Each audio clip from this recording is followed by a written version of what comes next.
Donc, on est là aujourd'hui parce qu'on veut entendre qu'est-ce que Dieu veut nous dire, n'est-ce pas? Donc, on peut commencer avec l'Écriture avec laquelle on a commencé la semaine passée, Romains 8, 32.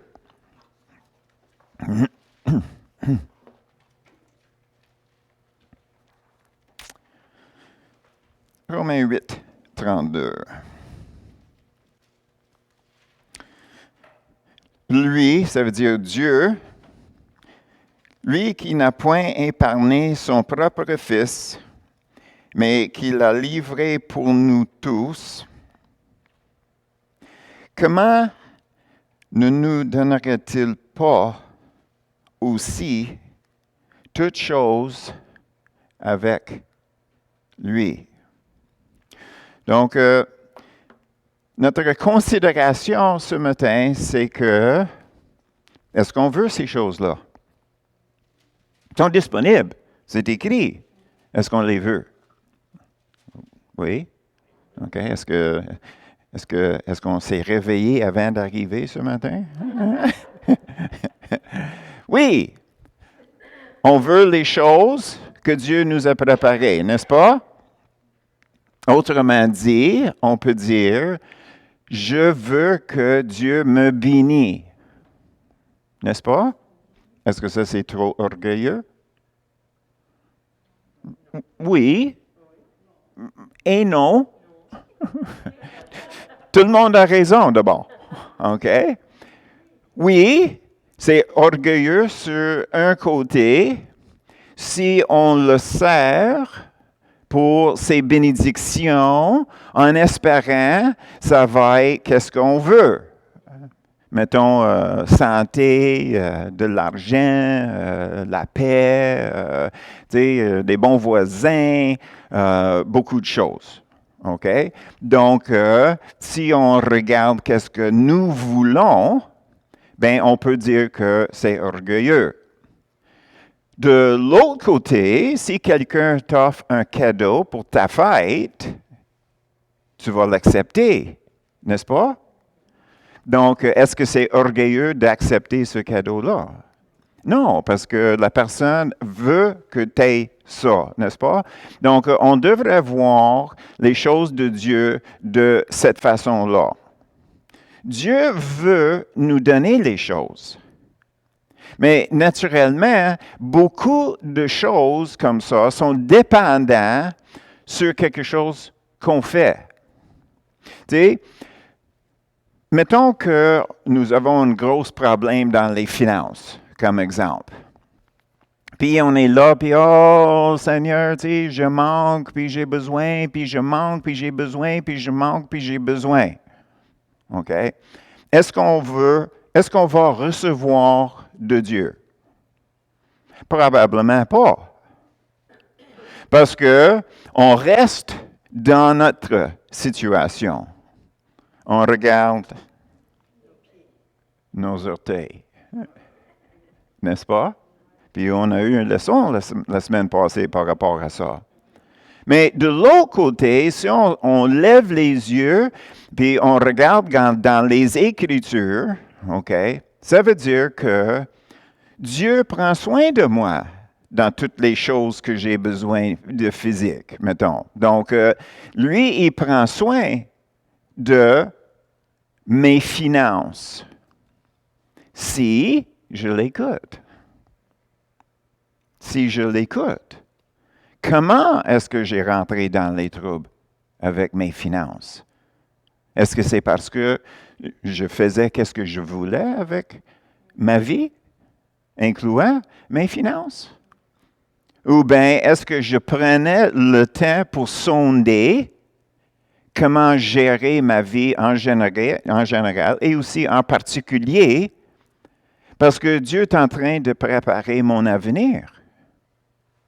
Donc, si je vois que j'ai un gros montant d'argent dans ma compte de banque, puis je décide de m'acheter une voiture, bien, peut-être, qu'est-ce que je viens de faire, c'est de me couper au genou, parce que peut-être cette montant-là, c'est en préparation pour ma retraite. Et dans ma retraite, disons que le Seigneur veut que je voyage. Bien, si tout mon argent est déjà dépensé, sauf un certain montant, puis j'ai un certain revenu pour ma vieillesse, là, je vais continuer à vivre, mais en même temps, je vais manquer des bénédictions de Dieu. Et puis, en parlant des bénédictions de Dieu, on va revenir là-dessus. Parce qu'à la fin, on va prendre certaines choses en considération pour vérifier si on voit notre relation avec Dieu comme faux. Donc, le titre, à Dieu ou pour Dieu? OK? C'est pas écrit là. Puis on parle de notre vie. OK? Alors, on voit ici que Dieu veut nous bénir de sa façon. OK? Alors, suite à ça, on a regardé Romains 12, 1, où ce qu'on devrait offrir nos vies comme sacrifice, ou nous-mêmes, sacrifice vivant. On a regardé 1 Jean 3, 16, qui dit que ce n'est pas Dieu qui avait enlevé la vie de Jésus. Jésus a offert sa vie par lui-même aussi. Donc, ce n'est pas quelque chose qui était décidé par Dieu le Père que c'est de même que ça va marcher. C'est fini là. Non, c'est pas ça pantoute. Et la raison pourquoi, on va le trouver dans Jean 3, 16. Donc, on va regarder dans Jean 3, 16. Tout le monde connaît Jean 3, 16 anyway. Mais je vais juste le lire.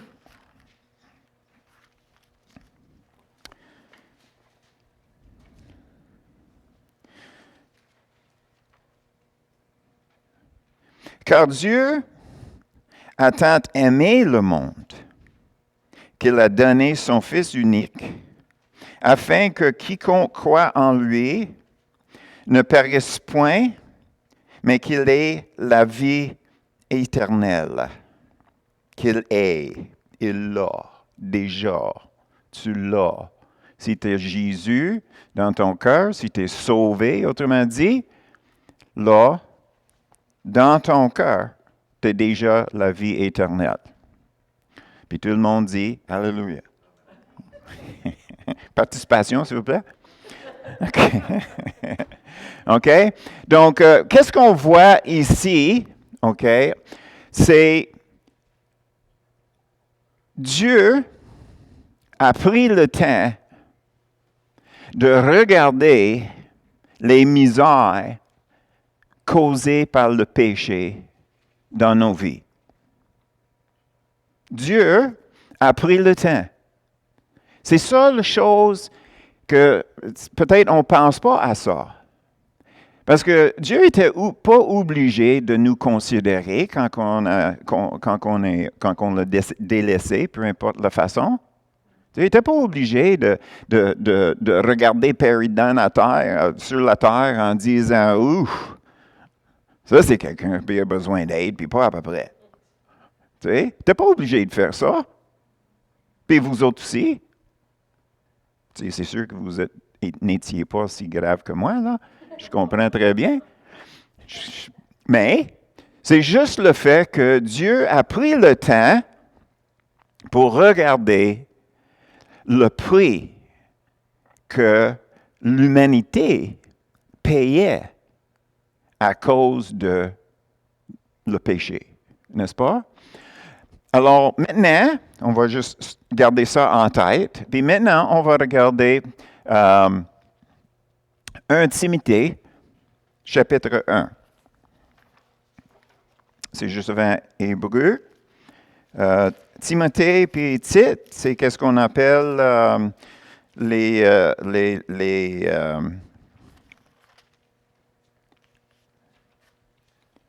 livres concernant le pastorat, parce que ça parle aux dirigeants des églises. comment agir, comment sélectionner le monde qui va œuvrer avec le pasteur. Donc, ça, c'est les épîtres pastorales. Donc, 1 Timothée, chapitre 1, le premier verset. Paul, apôtre de Jésus-Christ, par ordre de Dieu, notre Sauveur, et de Jésus-Christ, notre espérance. C'est dit que, quand que c'est écrit Dieu, notre Sauveur, ça fait référence à la résurrection de Jésus qui était notre salut. Donc, le début de notre salut. Et là, quand que c'est écrit, Jésus-Christ, notre espérance, c'est une flèche vers l'avenir, où ce que c'est notre résurrection qui est la fin de notre salut. Donc, juste en cette phrase-là, il y a référence au passé, le début de notre salut, puis à l'avenir, la fin de notre salut, quand on est ressuscité de la mort, puis on va au ciel, n'est-ce pas? OK. Ça, c'est juste un en passant. OK. Qu'est-ce qui est important, c'est que Paul s'adresse à Timothée, mon enfant légitime en la foi, que la grâce, la miséricorde et la paix te soient données de la part de Dieu le Père et de Jésus-Christ, notre Sauveur. C'est dit que la raison pourquoi Paul a adressé Timothée comme ça, et non de la façon en général, c'est pour les érudits que c'est un indice que Paul voyait Timothée un peu faible dans le ministère. Donc, il avait besoin d'un encouragement de continuer. Il avait besoin d'un encouragement de ne pas se voir nécessairement de la façon que les autres le voyaient, qu'il devrait viser vraiment sur les choses données par Dieu à faire et de diriger, ne pas être distrait par des choses autour. Donc, quand que Paul parlait de même, il y a quelque chose pour ceux qui se voient peut-être un peu en besoin d'un peu plus de Dieu. Est-ce que vous vous trouvez là-dedans? Est-ce qu'on peut utiliser un peu plus d'aide de la part de Dieu dans notre marche avec lui? OK? Il y a au moins 3 personnes. OK? Plus moi, 4. OK. Mais pour aller avec notre étude aujourd'hui, c'est de voir les trois mots ici, la grâce, la miséricorde et la paix. Et qu'est-ce que nous avons ici? C'est que on parlait des choses de Dieu, les cadeaux de Dieu, OK? Les bénédictions de Dieu, OK? Puis, comme si on se voit comme ceux qui ont besoin d'autant d'aide de Dieu que possible, bien, on peut prendre une leçon ici, que la miséricorde, c'est quand que Dieu a vu qu'est-ce que le péché faisait à l'humanité. Mais le fait qu'il l'avait vu n'est pas un indice qu'il l'avait bougé. Donc, le fait qu'il fallait qu'il bouge, c'est la raison pourquoi on commence avec la grâce. La grâce, c'est l'amour de Dieu en action. La miséricorde, c'est l'amour de Dieu, de voir qu'est-ce qui se passe, de voir le besoin, de voir ces choses-là, mais pas encore bouger. Mais pour le salut, il fallait qu'il commence avec quelque chose. Donc, il a commencé avec l'amour en action. Donc, l'amour en action, c'est la grâce de Dieu pour nous sauver. OK? L'amour en action. Donc, on peut retourner. Est-ce qu'on veut être béni de Dieu? Parce qu'une bénédiction de Dieu, c'est justement son amour envers chacun de nous individuellement en action. Puis là, après ça, il y a l'aspect de miséricorde. Miséricorde. Donc, on est sauvé. Dieu a démontré qu'il nous aimait. Donc, il a pris l'action. Mais est-ce qu'il nous a laissés là? Mais non. Parce que Paul parle de miséricorde. Donc, la miséricorde, c'est qu'on est sauvé. Mais est-ce que ça veut dire que tous les effets du péché étaient éliminés dans nos vies? Pas nécessairement. Est-ce que ça veut dire qu'on ne rentre pas dans les difficultés ou ce qu'on perd de vue Dieu? Oui, ça peut nous arriver, tu sais. Hey, écoute, des fois, on se trouve dans une situation quand on est là. Tu sais. Puis quand on est là, c'est difficile à voir. C'est difficile à savoir comment prier. Donc, le Saint-Esprit qui gémit pour nous. La création entière soupirait, nous autres on soupire, le Saint-Esprit soupire. La différence, c'est que quand que le Saint-Esprit parle à travers de nous, Dieu qui connaît les cœurs, il entend, puis il réagit selon ce qu'il dit. Donc, le Saint-Esprit est là pour nous aider à prier la volonté de Dieu dans notre vie. Donc, peut-être, parfois, quand on prie, le Saint-Esprit va dire plus de pression.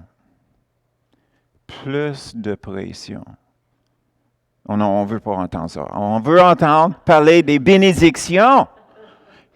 Mais quand il y a quelque chose en nous qu'il fallait que ça soit brisé, qu'on puisse ouvrir la porte pour laisser Dieu rentrer de la façon que lui veut, bien, c'est comme la fournaise. L'or, c'est l'or qui est dans la fournaise. Puis il chauffe. Puis il chauffe. Puis il chauffe. Ça fait mal. Bien, c'est supposé de faire mal. Toute la corruption, puis toutes les choses impures montent sur la surface, puis là, c'est enlevé. OK? Là, quand que c'est raffiné comme faut, OK? La leçon est comprise. Je vais l'écouter par rapport à mes finances. OK? Donc, j'ai fait un petit cercle, là, OK? Un petit boucle. Parce que, pour retourner à ce que je disais avant, au lieu de regarder notre situation, on regarde les Écritures qui nous parlent. Puis les Écritures nous parlent en disant, Dieu même, il veut me bénir. Je me trouve dans cette situation ici. Donc, après ça, je regarde en haut, puis je dis, Saint-Esprit, je dis Dieu, je dis Jésus, peu importe, j'ai besoin vraiment de ton aide. Il fallait que tu me parles dans cette situation-là. Peut-être il va nous sortir par un miracle. Peut-être ça va être quelque chose qui va prendre longtemps pour sortir de ce problème-là, parce que, tu sais, des fois, on n'apprend pas vite, hein? Tu sais, c'est combien de fois est-ce qu'Israël a fait le tour de la montagne? Tu sais, oui! Oui! Donc, tu sais, on veut comprendre, on veut apprendre le premier tour. Puis après ça, on rentre dans le terre promis, n'est-ce pas? Oui. Tout le monde a dit Amen là. OK? Et finalement, on voit que Paul, il parle de la paix. OK? Donc, on a touché la grâce, on a touché la miséricorde, maintenant on arrive à la paix. Dans le grec, c'est deux choses qui étaient séparées, qui est remis ensemble. Deux choses séparées, qui est remis ensemble. Nous puis Dieu, séparés, remis ensemble. Donc, on voit ici la grâce, on voit la miséricorde. Puis maintenant, on voit la paix qui nous arrive quand on est réunis avec Dieu comme Adam. Donc, qu'est-ce qui est intéressant dans ça, c'est que on parle de régénération, né de nouveau, restauration, miséricorde, réconciliation. Pas pire, hein, pour un anglophone?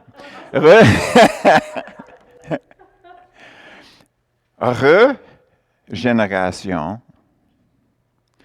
restauration et réconciliation. C'est merveilleux. C'est absolument merveilleux. Alors,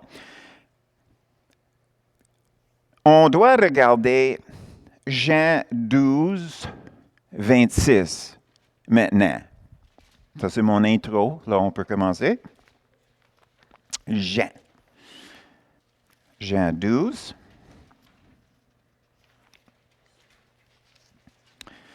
Le verset 26.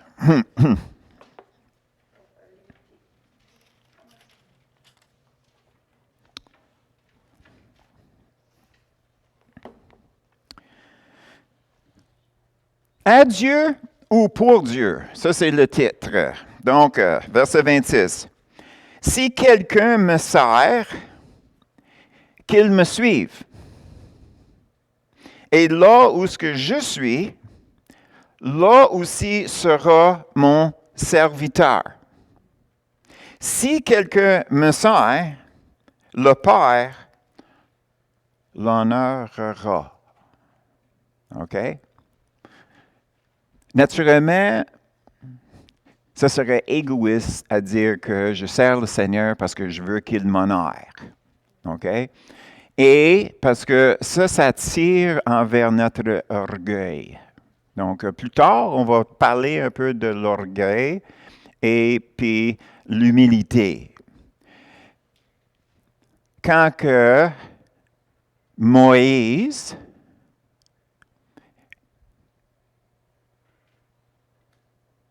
était baissé jusqu'au point que Dieu peut se servir de lui, après ça, Dieu l'a honoré.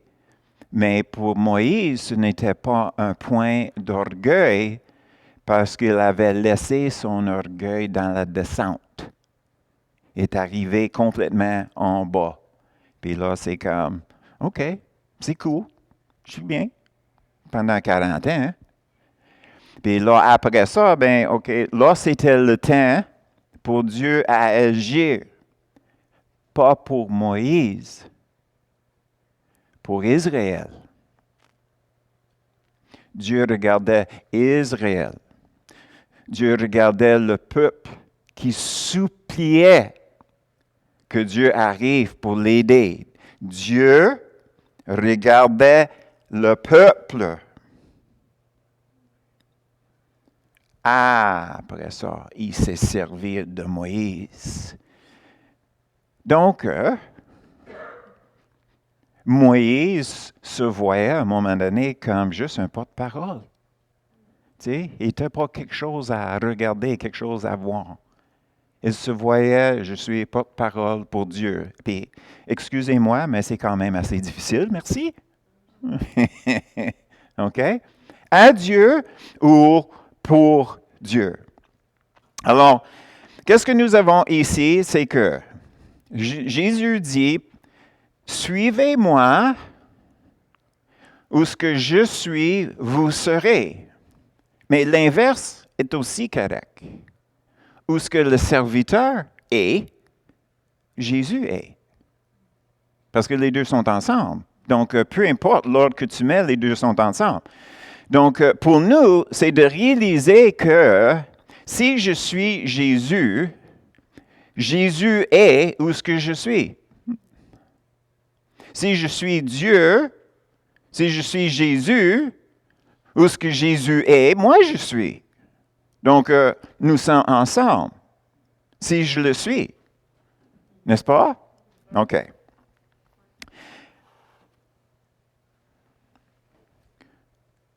On ne voit pas si on ne regarde pas. On n'entend pas si on n'écoute pas. Donc, notre question, c'est toujours, est-ce qu'on veut voir? Est-ce qu'on veut entendre? C'est ça?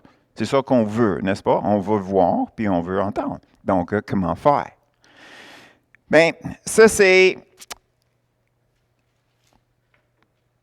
quelque chose qui est facile à répondre, mais pas nécessairement facile à faire, n'est-ce pas? Donc, il fallait qu'on commence avec le Saint-Esprit encore. Puis, ça dit dans Romains 8, le verset 14,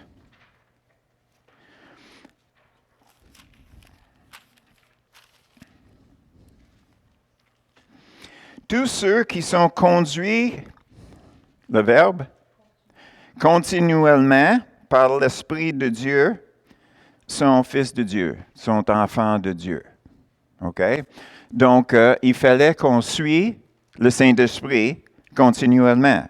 Comment est-ce qu'on peut le suivre si on n'est pas à l'écoute? Si on le suit, c'est drôle, hein? Il fallait qu'on le suive, mais il fallait qu'on suive Jésus aussi.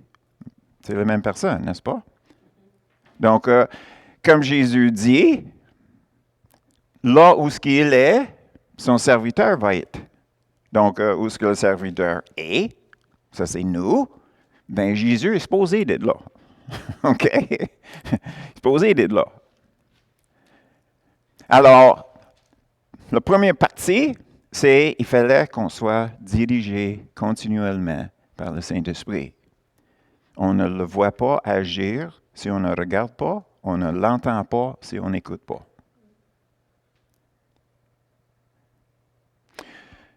Une fois qu'on voit, une fois qu'on écoute, mais là, qu'est-ce qu'on fait là?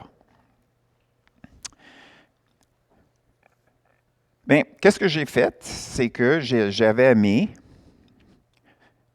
1 Jean 2:1, puis Jean 14:26 et 15:26.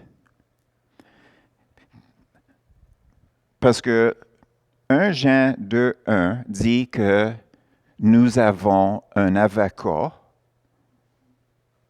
qui s'appelle Jésus avec le Père. OK? Qu'est-ce qui est intéressant, c'est que le mot pour avocat, c'est parakletos. Parallèle. Quelqu'un qui vient à côté pour aider. Parakletos, avocat. Mais quand on regarde dans Jean 14:26, ça parle de notre consolateur. Pour le Saint-Esprit, c'est notre consolateur, notre enseignant, n'est-ce pas? Même mot en grec, parakletos. Donc, qu'est-ce que nous avons? C'est que nous avons un avocat avec le Père, mais nous avons aussi quelqu'un qui vient à côté de nous aider, pas juste avec le Père, mais dans notre vie quotidienne. Il vient à côté pour nous reconforter, pour nous diriger, pour nous aider, pour nous tirer par le nez. Non, excuse-moi, j'ai été un peu trop loin. Non. Ça, c'est les bœufs. Tu sais, les grosses bêtes là, avec un anneau dans le nez. T'as-tu jamais vu ça? Chose pèse 3000 livres, puis tu te prends par le nez et tu te suis. OK? Donc, est-ce qu'on se voit dans ça? Claude?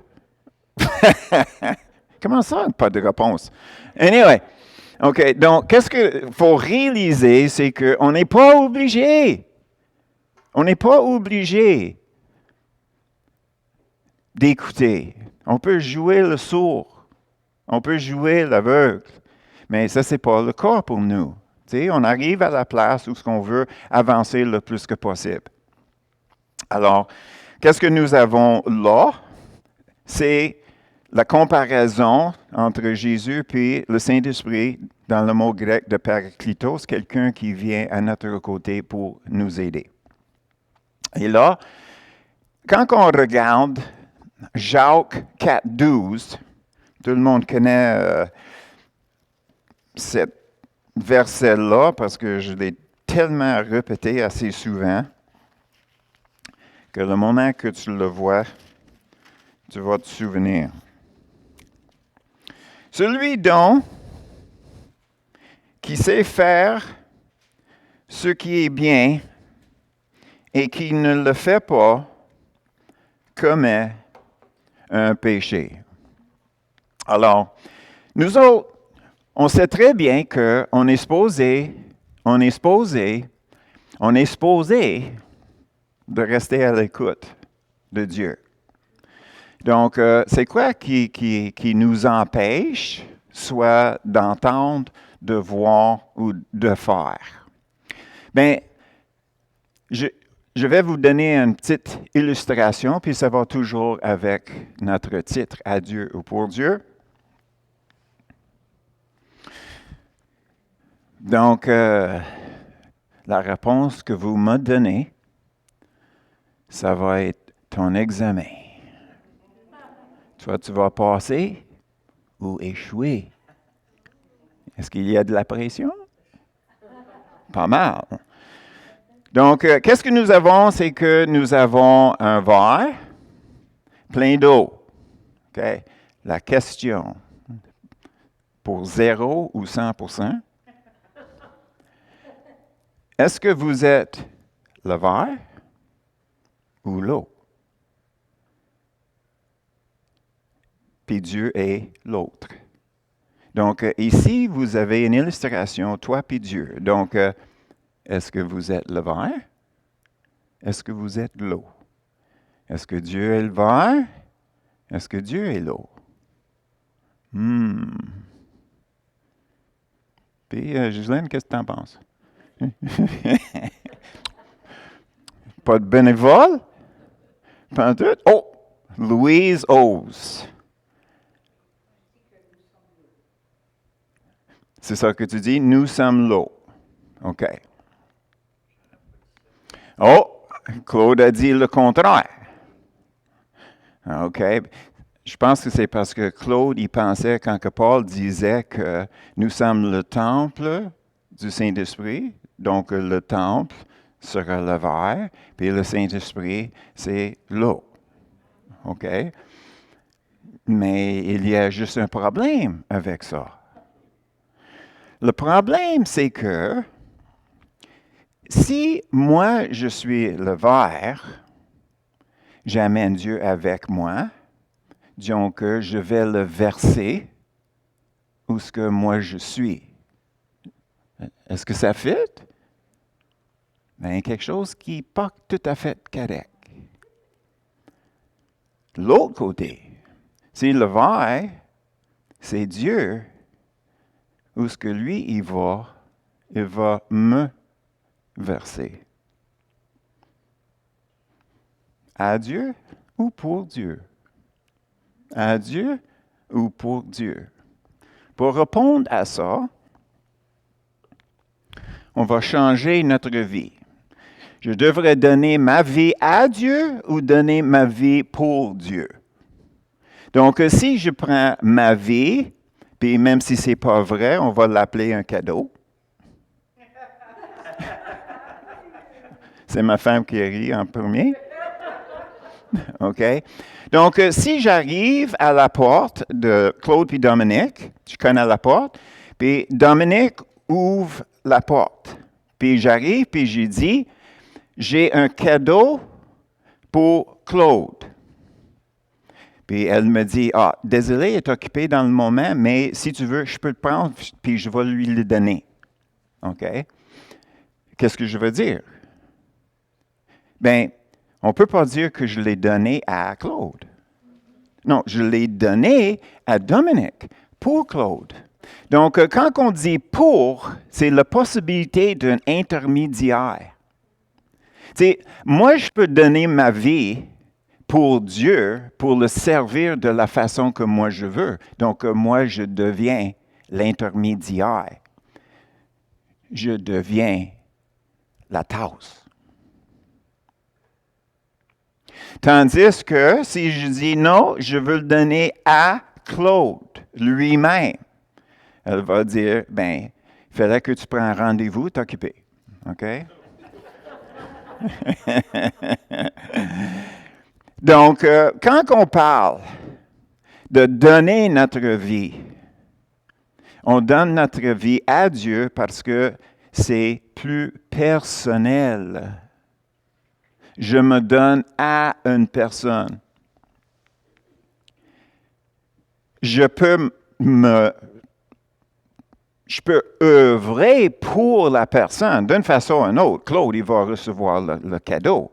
Si ça vient directement de moi, ou bien si ça passe à travers de Dominique, c'est lui qui va le recevoir dans le fin fond de tout. Mais pour nous autres, pour aller avec notre étude, l'idée, c'est que de donner notre vie à Dieu veut dire que qu'est-ce que je veux? C'est que je veux une relation personnelle avec lui. Donc, là où ce que lui y va, moi je vais avec. Donc, le parti qui fonctionne très bien, c'est que on donne notre vie à Dieu pour les autres. On donne notre vie à Dieu pour les autres. Donc, on revient sur le sujet, comment est-ce qu'on peut entendre Dieu plus clairement? Comment est-ce qu'on peut voir les choses plus clairement? Puis la réponse, c'est que c'est notre disponibilité. C'est notre disponibilité. C'est nous autres qui décident si on permet, entre guillemets, Dieu à nous déranger. Mais il rentre dans ça une autre question. Si nous avons une impression que Dieu veut qu'on fasse quelque chose, ou bien Dieu veut qu'on dise quelque chose à quelqu'un, OK? Premièrement, est-ce que c'est lui qui m'a parlé? N'est-ce pas? Ça, c'est la première chose qu'on pose. OK? Puis là, qu'est-ce qui arrive? C'est que, ben, est-ce que, comment est-ce que je vais faire ça? Maintenant, nous avons un objectif. Maintenant, c'est la méthode. Comment est-ce que je vais faire ça? Et là, finalement, est-ce que je le fais ou pas?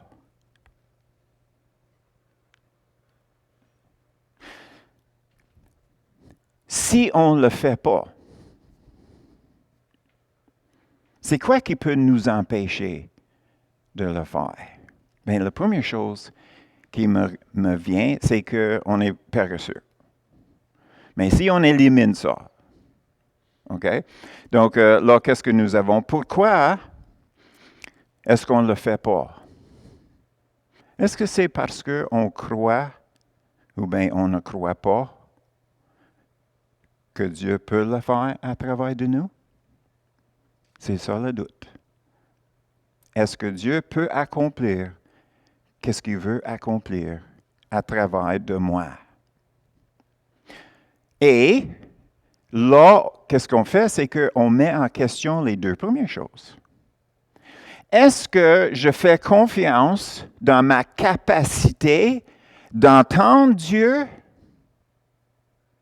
ou la capacité de Dieu à me parler? Vous voyez ça? Quand même. L'eau puis le verre. Est-ce que je suis poigné avec qui je suis, ma capacité à entendre, comparé avec sa capacité à me parler? Ça, c'est la première chose. La deuxième chose, c'est que est-ce que je me mets en doute ma capacité de le faire ou est-ce que je mets en question sa capacité de le faire à travers de moi? Ha! Ça, c'est la fondamentale. Est-ce qu'on se voit comme le verre? Ou bien est-ce qu'on se voit comme l'eau? OK? Donc, est-ce que l'eau a resté dans le verre? Donc, on fait confiance que le verre va continuer à garder l'eau. Puis ça, c'est notre situation. Si on est là, puis on est là, puis on est là, puis c'est moi, puis moi, puis moi, qu'est-ce que Dieu peut faire à travers de moi? Ben écoute, ça, c'est pas la bonne question. C'est que, est-ce que j'ai confiance qu'il peut me parler? C'est à qui la responsabilité à comprendre? C'est à Dieu à me parler d'une façon que je peux l'entendre et comprendre. Donc, on fait confiance dans sa capacité à nous communiquer si on est disponible. Puis après ça, c'est pas si je suis quelqu'un, c'est pas si j'ai des capacités pour accomplir les grandes choses. Écoute, si j'accomplis des grandes choses par moi-même, est-ce que Dieu est glorifié? Bien, peut-être minime, mais c'est moi qui est glorifié. Tandis que si c'est impossible pour moi, mais, je dis, ce n'est pas moi qui est en question ici, c'est Dieu qui est en question. Dieu, si tu me dis de faire une telle chose d'une telle façon, c'est qui est responsable pour les résultats? C'est lui. Donc, si lui, il reçoit la gloire en ce moment-là, à cause de notre humilité, il peut nous honorer parce que ça ne vient pas à tête. Ça n'enfle pas notre orgueil. Parce que nous, premièrement, réalisons que c'est Dieu qui l'a fait. Peu importe qu'est-ce que les autres disent. Non, tu as bien fait, tu as des dons, tu as tous tes talents, etc., éducation, de l'argent, pis ça. Non. J'écoute pas ces choses-là. Là. Tu sais, comme ma femme m'avait souvent dit, je sais quand que j'ai raison. Pas besoin d'obstiner. Tu sais? Donc, ça fait la paix dans la couple.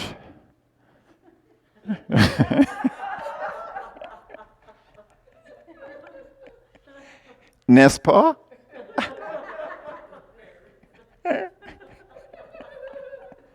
OK? Donc, elle me laisse m'obstiner avec moi-même. Si je veux m'obstiner. OK? Mais je veux pas. Tu sais, je veux pas.